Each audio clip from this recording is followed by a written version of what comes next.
Today, we're taking you with us in an amazing adventure, 48 hours at the Genting Highlands in Malaysia.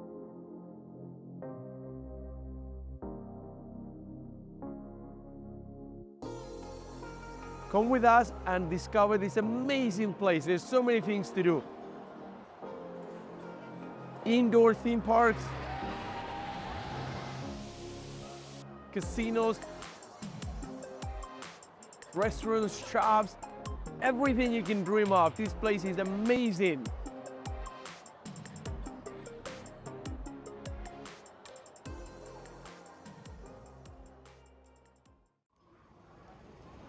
We begin our journey in KL Central, right downtown Kuala Lumpur city center. From here, we're catching the bus to the Genting Highlands, and that's our bus right there. We're about to get on, and we'll be there in about an hour and 30 minutes. So let's go.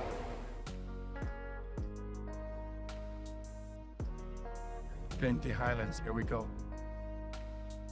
Genting Highlands is just over 30 miles from the Kuala Lumpur city center, and the hour-and-a-half trip on the bus is very pleasant, especially during the last few miles up the mountain as the bus makes its way up and around the narrow and winding roads. You get incredible views of the landscape. There are many different bus companies that make the trip to the Highlands, and the tickets are quite affordable at just $4 for a return ticket.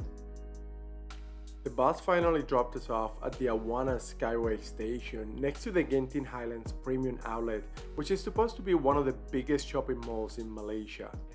We just got off the bus here at the Genting Highlands, and we're about to catch the Skyway, which is this gondola system that takes you all the way to the top. The bus actually dropped us off at the Awana bus station, which is where the premium outlets are. This giant 3-story huge premium outlet mall with hundreds of stores. We'll probably explore that tomorrow because we have to come back down here to catch the bus to head back to Kuala Lumpur.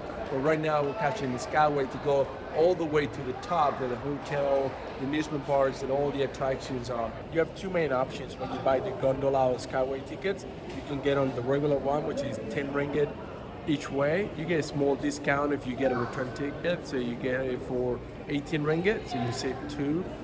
I guess that's technically 10% off, so that's not bad. And then you can get the glass bottom one, which is almost double the price.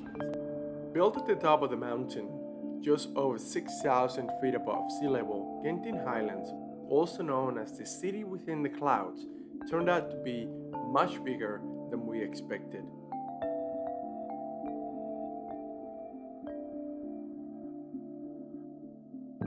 If you're planning to stay overnight, there are a ton of different hotels to choose from within the resort area, from the very affordable to the complete luxury experience, including the First World Hotel, which is actually the largest hotel in the world with 7,351 rooms.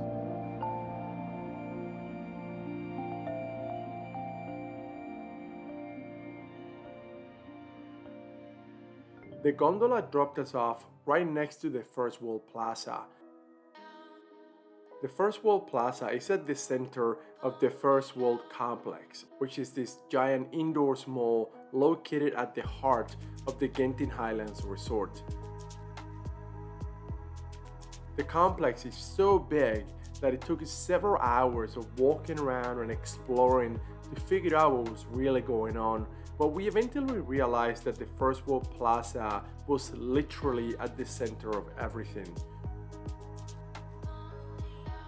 One of the things we noticed walking around was how, despite the constant flow of hundreds of people, the atmosphere in the plaza was always very relaxed and welcoming. With over 500,000 square feet, the plaza contains a giant casino, hundreds of retail shops and restaurants, a movie theater, an indoor theme park, bowling alley, a bunch of arcades and VR rooms, a concert hall, and even a few museums. Something interesting and rather unique was the Sky Symphony light show. The Sky Symphony is a free show that takes place every hour. It's a combination of music with giant screen displays and over 1,000 floating LED balls that recreate scenes and characters from different kids' movies. Another thing they have here is an indoor theme park. It is bright neon lights. It's actually kind of cool, so let's go see what it's all about. The park has over 20 different rides and attractions, and it's free to enter and walk around. And if you feel like riding on the attractions, for $15 you can get the unlimited pass to all of the rides.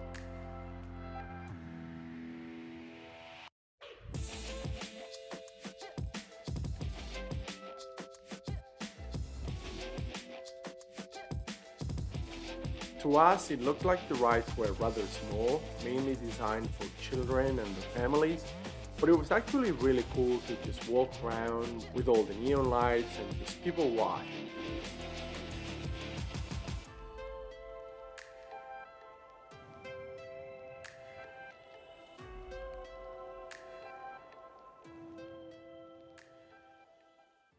Right now we're walking down one of the many corridors filled with restaurants, and we're looking for somewhere to eat. We'll be walking around for about 20 minutes. Although you find many restaurants and bars around the First World Complex offering all types of foods from international to Italian, Korean, Japanese, Mexican, Spanish, and many others, the prices can actually be a little high, around 2 to 3 times what you would normally pay in Kuala Lumpur.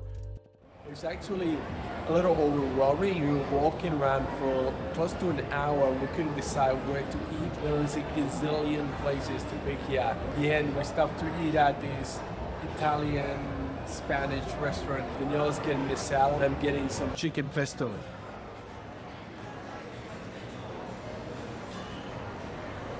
It's actually really good. So if you're looking for a more budget-friendly meal, there are a couple of food halls and markets that offer meals at a more affordable price. This behind me is the Malaysian food street, which is almost trying to imitate a local street food market that you might find in Kuala Lumpur. It's actually pretty cool and the prices are not bad, so let's go inside and explore. The Malaysian food street is the biggest food hall market offering local and street food, and is decorated to look like an old Malaysian market. With plenty of seating and a lot of food choices, this is the perfect place for a quick bite if you don't want to go to the more expensive restaurants within the plaza.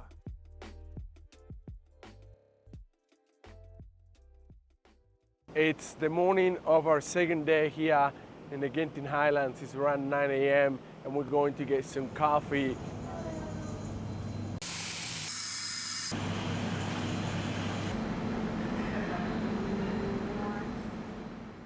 Right behind me is the Genting Skywalls theme park, the one you see with the mountain roller coasters and all that stuff. We're not gonna go in. 2 reasons. One, we don't really have enough time, but two, it's like $50 and they're like little kid roller coasters, so we're not gonna do that. But as you can see behind me, today we woke up in the clouds. It's really cool. Everything is super foggy. We're literally in the clouds. I guess we're so high up that clouds float through this place, and wherever you look, especially the gondolas, looks really eerie because they like come in and disappear in and out of the fog, which is super cool. We're now on our way to visit another very popular part of the resort, the casino. Located on levels 1 and 2 of the plaza, the Sky Casino is the only casino in the whole of Malaysia, and one of the reasons why thousands of people visit Genting Highlands every year. This casino is crazy. There's like a gazillion slot machines, roulette tables, blackjack. Spread out over 2 floors, the casino offers a large selection of games. You can try your luck at slot machines, blackjack, poker, roulette, craps, and many other games. Something to note, however, is that you're not allowed to bring backpacks or bags into the casino. So if you're only visiting for the day, you'll need to find a locker to leave your stuff. And also, you must be 21 years old to enter the casino. We just got done playing. It was a lot of fun. We won 200 ringgit, which is about $50. So we started with 500, finished with 700. I guess that's free dinner on the casino today. So let's go and spend it. Come on. The 200 ringgit that we earned or made playing blackjack, we're gonna spend at this place, Moi Dong Tepoki. That's the restaurant. It looks pretty cool. So let's go check it out.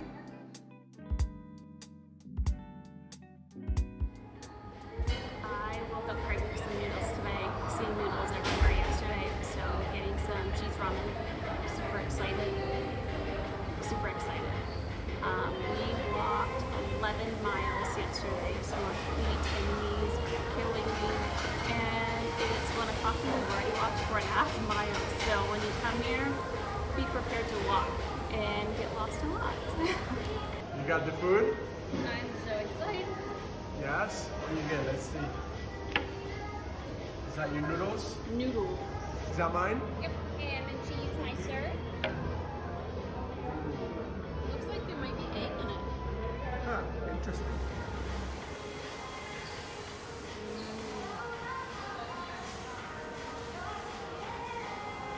Just what I wanted. After spending a day and a half up here in the Highlands, in the casino, mall, shopping center, and amusement park complex, I can tell you that more than a day and a half you don't really need. Unless you really like gambling and you want to spend a lot of time at the casino or want to go shopping and buy a lot of stuff, there's really nothing to do other than walk around and explore. And I guess the theme park, if you bring in kids, you could go to the theme park and spend a couple of days in there. But for adults that don't want to gamble a lot and don't really want to buy a lot of stuff, I'd say a day, day and a half is plenty of time. But let's go check out the temple, see what that's like. Hopefully we can see it. It's Yes, getting foggy. it's super foggy and you can't really see anything, so I hope we can see the temple. It's either gonna be terrible and you can't see anything, or it's gonna look amazing and super magical and mystical and, you know, like eerie. Ooh. Whoa! A big plus of using the gondolas is that your ticket actually includes a free stop at the Chin Swee station, halfway in between the Genting resorts at the top and the Awana bus station at the bottom.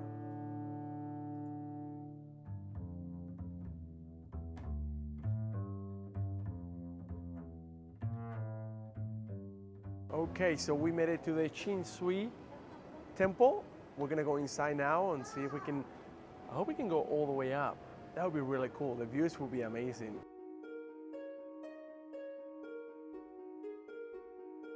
Built in 1975 at an altitude of 4,600 feet above sea level and hidden within the clouds, the Chin Swee Temple overlooks slopes of virgin green forest and offers stunning views of the mountains.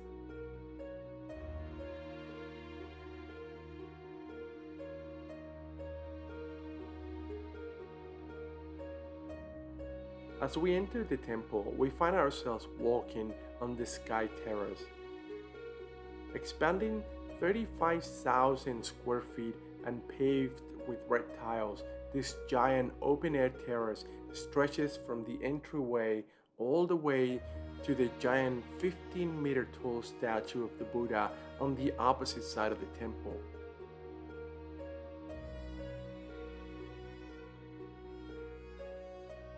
Near the entrance to our left, we encounter the statue of Lingo Tong, the founder of the temple.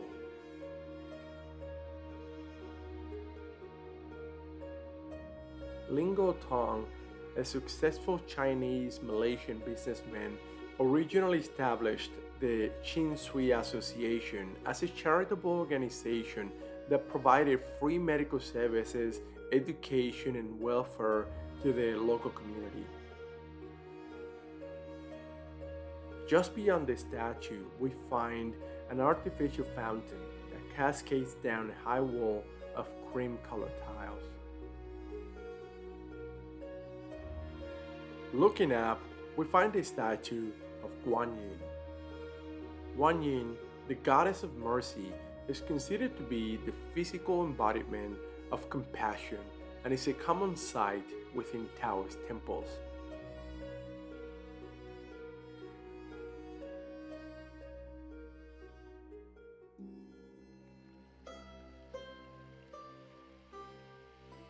Towards the center of the square, right in front of the Lingo-tongued statue, is a small Buddhist shrine named the Buddha Hall.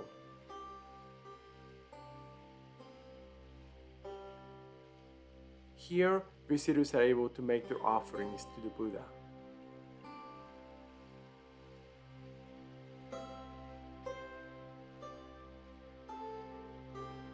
Inside the small shrine, we see the seated statue of Master Chin Swee, a Buddhist monk worshipped as a deity for his incredible abilities to summon rain and subdue evil spirits.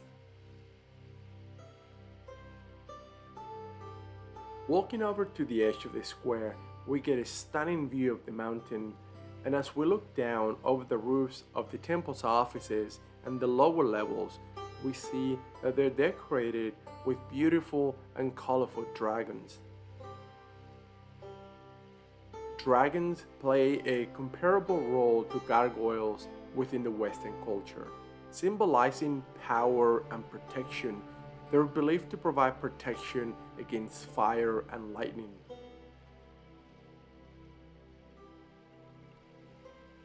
The overall layout of the Chin Swee Temple is straightforward. It's built over 3 levels. The middle level, which is where the entrance is, expands over the large red tile square and contains most of the temple's sites, including many traditional Chinese figurines and carvings, such as the stone wall leading up to the statue of the Buddha, which showcases the famous 18 lohans.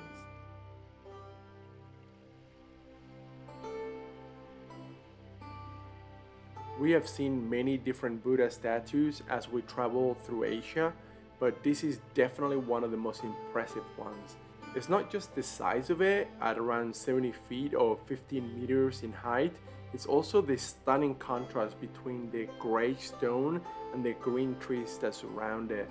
And because it is so large, you can, for the most part, see it from everywhere around the temple, which gives you a much better perspective of how cool it is.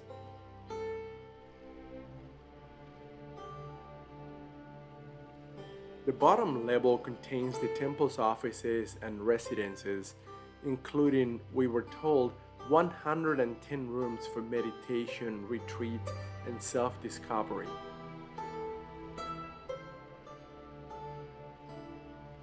Also on this level, below the main entrance, is the 9-story pagoda.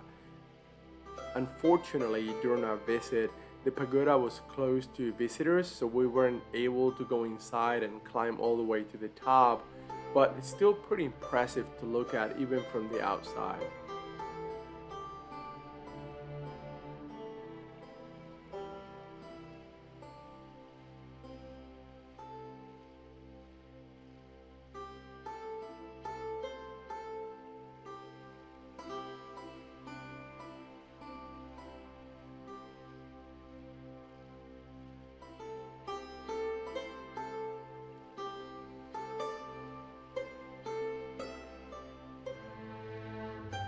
On the lower level, we also found a wishing well fountain.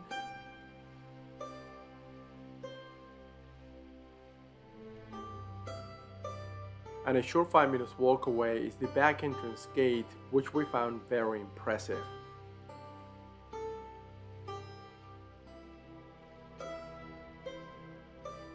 Decorated with bright colors, the gate is topped with a pair of dragons facing each other.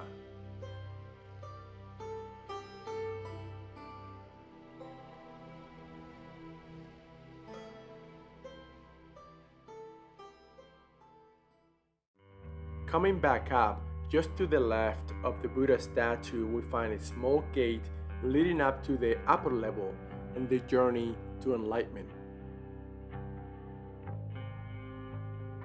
This part of the temple is where you'll find a depiction of the 10 chambers of hell, which is very, very graphic, and some people might even find disturbing.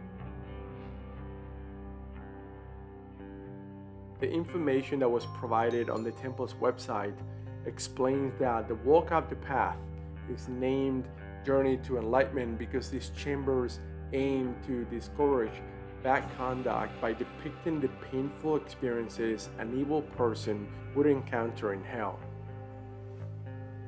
Cut into the rock, the 10 chambers of hell line a path that gently winds up a small hill right next to the terrace and depicts frightening scenes of death and torture.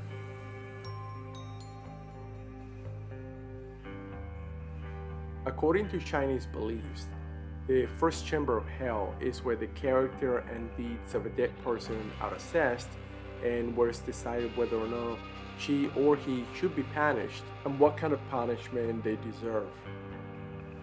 A good person will be sent back up to heaven for rebirth, while an evil person will be sent to one of the remaining 9 chambers of hell, each of which is designed to exact various degrees of punishment based on the different sins committed.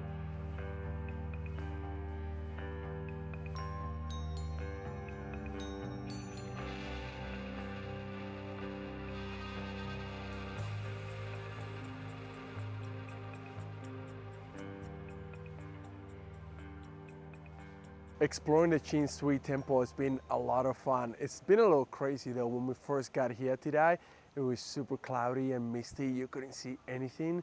Then the sun came out and it was great and beautiful. And then it rained a little and it got misty again and super humid, and now it's very hot. It's been crazy all over the place. I guess it's typical mountain weather, but for us, used to the last 5 months living in a tropical weather, whether it's Bangkok, Cambodia, Phnom Penh, and then Kuala Lumpur, being cold and hot and cold and hot, it's been very interesting. But this place is amazing. There's a lot to see. We give ourselves plenty of time to explore this place. We give ourselves 4 hours. We've been here for about 2 hours, and I think you do need 3, maybe even 4 hours if you want to see all of it. It's a lot bigger than what I thought. Yeah, online on the pictures it looks rather small. Like the only thing you really see is that tower thing.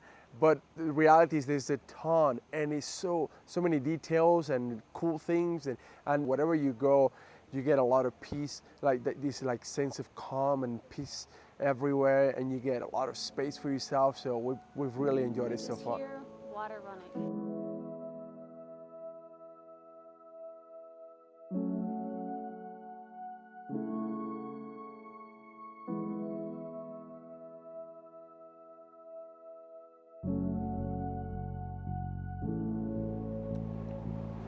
Something that I love about coming to the temple is that they have these escalators the whole way up and the whole way down, because it will literally take like 20 minutes to walk. Straight up. Yes, and Danielle's got really bad knees sometimes, especially when it's misty and rainy. Yeah. So this has been a lifesaver because you just take the escalator up. There's and like it's just, 7 of them or yes. more.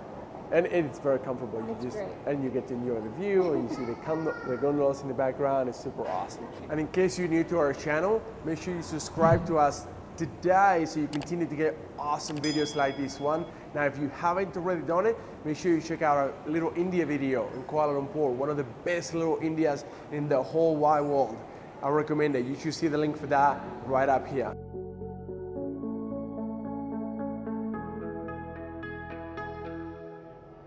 Lucked out and got a glass bottom gondola Yes. all to ourselves. We didn't pay for it. You're supposed to pay for that, but when we walked in, it was empty, and I went to the guy, come on, bro, come on. We just and it was snuck like, in. yeah, whatever. Whatever. So we got in, and we get to see now everything.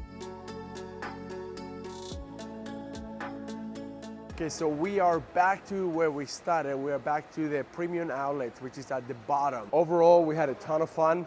I think it's totally worth it. If you're thinking about coming and visiting up here, or you need some other ideas of what to do, I recommend you check out our review of Kuala Lumpur, first impressions after being here for a month and a half. And don't forget to subscribe and like this video. See you next time.